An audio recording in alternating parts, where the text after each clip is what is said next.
Vous allez avoir du fun avec Excel dans cette partie. Alors tout de suite, nous allons venir cliquer ici. Dans cette autre feuille, je vais supprimer tout ce que j'avais mis auparavant. Bon, imaginez que vous vendez quelques produits. Ce que nous allons faire, c'est simplement de dire produit. Je vais mettre l'abréviation produit. Ça ne nous sert à rien de saisir tout cela. Et nous avons le prix. Nous avons la quantité du produit vendu. Parfois, je vais mettre les choses en anglais. Il y a les ventes. Donc, ça, c'est le total vendu. Et puis, il y a vente plus taxes. Donc, et taxes. OK? Taxes. Et puis, il y a le total. Bon.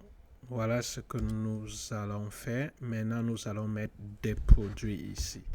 Mais vous pouvez voir ici, ce n'est pas clair. On ne voit pas clairement ce qui est écrit ici. Alors, pour qu'il y ait assez d'espace, si vous double-cliquez ici, entre la feuille E et F, ça va augmenter l'espace. Ou vous cliquez simplement, vous tirez. OK, ça va augmenter. Mais avant d'avancer, je vais vous expliquer un concept. Regardez ici, ça c'est une cellule. Cette feuille contient des cellules. Il y a plusieurs cellules et cette cellule est représentée par le point d'intersection de cette colonne et de cette rangée. Rangée 1, 2, 3, ainsi de suite, colonne A, B, C, D. Alors ici, ça se retrouve à l'intersection de la colonne A et de la rangée 2. Donc quand vous cliquez ici, vous regardez, vous voyez A2. A2, c'est cette position. Si vous cliquez ici, la position, c'est E8. Vous pouvez voir là. Donc, c'est l'intersection entre cette colonne et cette rangée. Donc, tout ça, ça se trouve là. Ça permet à Excel de comprendre ce que vous êtes en train de faire.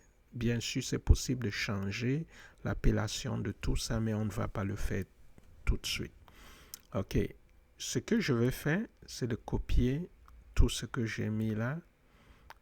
Oui, je le copie et je viens le placer ici, dans cette autre feuille. Donc, copier, en fait, c'est CTRL-C. Vous pouvez simplement aller... Oui, attendez, je vais mettre la clé d'échappement. Je suis en train d'aller un peu trop vite. Je sélectionne tout ce que nous avons là. Si j'ai envie de le copier, je viens ici, je clique copier. OK? Mais vous pouvez utiliser le raccourci CTRL-C. Je vais très souvent utiliser CTRL-C comme raccourci parce que ça nous permet de gagner en temps. OK, j'ai cliqué là. Quand vous voyez là, vous savez qu'on a copié. Je vais cliquer dans cette cellule. Je vais le coller ici à l'intérieur. Je clique simplement. Je dis CTRL-V pour le coller. Et quand je reviens dans la feuille 2, vous voyez, c'est encore là. Alors, va sur ton clavier et frappe sur Escape. OK? Sur Échapper, ça redevient à la norme. Ça revient à la normale.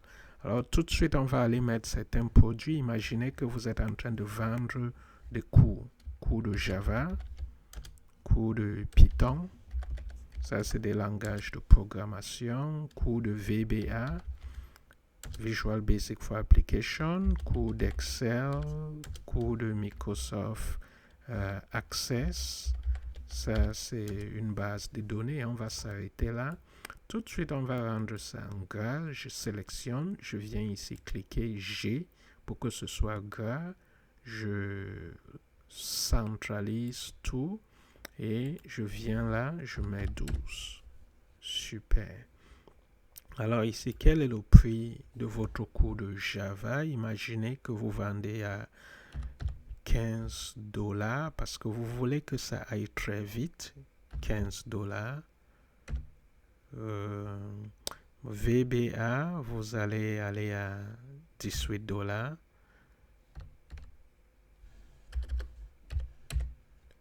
Excel, 12 $. Access, 18 $. Alors, quelle est la quantité que vous avez réussi à vendre? Imaginez qu'ici, vous avez vendu 100. Et ici, vous avez vendu 102. Et là, vous avez vendu 104. Et si vous voulez, vous pouvez sélectionner et Excel va vous aider parce que vous pouvez voir que c'est comme une série. Ça émane pas une valeur de 2. Donc, Excel comprend cela. Si je double-clique là, Excel remplit le reste. Alors, je peux venir ici. Ça, c'est... Je vais demander à Excel de me calculer ça. Alors, dans Excel, chaque fois que vous voulez entrer une formule pour calculer quoi que ce soit, commencez avec égal. Ça, c'est primordial. Quand vous allez l'oublier, vous allez vous retrouver dans des problèmes. Donc, entrez toujours égal et puis vous mettez votre calcul. Alors, qu'est-ce que j'ai envie de calculer? Le contenu de cette cellule multiplié par le contenu de cette cellule. Alors, je vais cliquer là parce que cette cellule, c'est B3. Je peux simplement saisir B3 fois cette cellule, c'est C3. Et je frappe Entrée. Je peux le faire de cette façon.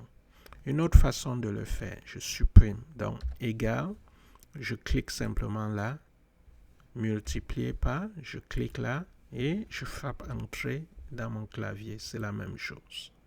OK? Et une fois que vous entrez votre formule, vous pouvez toujours le voir ici. Ça, c'est la barre de formule. Vous pouvez l'augmenter si c'est pas assez, si vous trouvez que vous n'avez pas assez d'espace. Vous cliquez simplement là. En principe, ça augmente. Si ça ne le fait pas, vous pouvez le tirer. Vous pouvez le forcer à faire ce que vous voulez. OK, super. Nous avons notre barre de formule. Voilà la formule. Une chose que vous devez savoir, c'est qu'une fois que vous avez entré votre formule, si vous tirez ici, ça va rentrer B4, C4, B5, C5, ainsi de suite. Donc, je viens là, je clique et je tire. Maintenant, si je clique ici, vous voyez que ça a multiplié. Ça, c'est B4, C4. Ça, c'est B5, C5. Donc, Excel comprend ça. Quand vous entrez une telle formule, vous pouvez tirer, ça va calculer. Si vous ne voulez pas tirer, je vais cliquer ici pour entrer. Vous venez là, vous double-cliquez. Ça va le faire pour vous. Alors, ici, nous allons faire les choses de manière différente parce que nous voulons multiplier cette valeur par la valeur des taxes. Alors ici, par exemple, je peux dire taxe, le taux. Imaginez que le taux, c'est 5%. 5%, c'est 0,5. Donc, 0,05. Alors, j'ai envie de multiplier ça par ce taux. En fait, ici, je vais simplement dire taxe. Et ici, ça sera...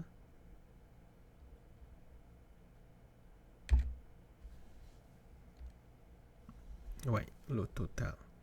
OK. Égal. Alors, si je clique là et je dis multiplier par ça, vous allez voir quand je vais tirer là, ça va nous donner une erreur. Alors, vous voyez, c'est 75. Si je viens et je double-clique, vous voyez que c'est 0. Pourquoi c'est 0? Parce que quand ça descend là, ici par exemple, c'est D3 fois B10. D3, c'est ça. Donc D3, nous sommes là, fois B10. Voici B10.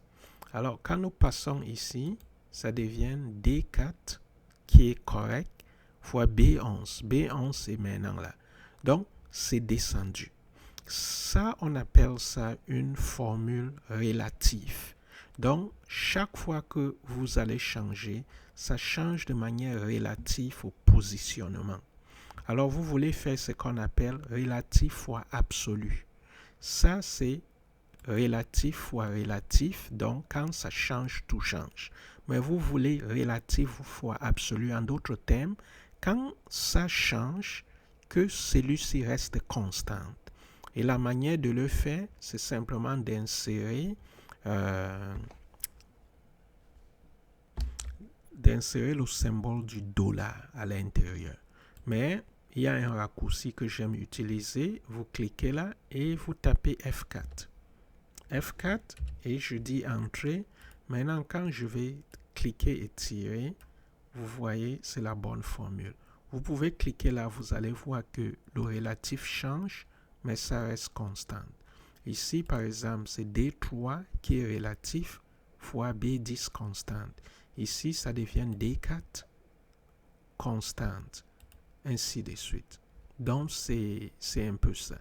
Alors, si je veux, je peux tout supprimer et recommencer. Vous allez voir, c'est très intéressant. Égal, je clique là, fois. Une fois que je clique là, je frappe tout de suite F4. Et puis, j'entre et je peux venir là, double-cliquer. Et tout de suite là, je commence avec égal. Je veux le total. Dans le total, j'ajoute la vente aux taxes. Donc, c'est ça, plus, je viens là, je double-clique et j'ai mon total. Et très rapidement, je vais vous montrer différents types de formatage. Si je veux, par exemple, que ceci, tout ça est le symbole dollar, je viens simplement là. Au lieu que ce soit standard, je clique là, il y a différents types de formatage. Donc, je peux choisir monétaire, je clique, ça me donne en dollars. Si vous êtes dans un pays où ce n'est pas le dollar qui est utilisé, vous pouvez cliquer ici et vous allez choisir, par exemple, euro. Si vous êtes dans l'Union européenne où l'euro est utilisé, si vous venez ici, si vous voulez, vous pouvez utiliser le formatage de pourcentage. OK? À vous de choisir. Si vous voulez faire disparaître ça, vous pouvez venir ici, cliquer et dire non, je veux que ce soit plutôt comme ceci ou comme cela, je veux plus de 0. Amusez-vous avec cela. Donc, chaque fois que vous allez entrer des choses, choisissez le bon format. Nous allons beaucoup utiliser ça pour nous assurer que tous nos calculs sont bien faits. Par exemple, si je viens ici, je choisis le format texte. OK? Où est texte?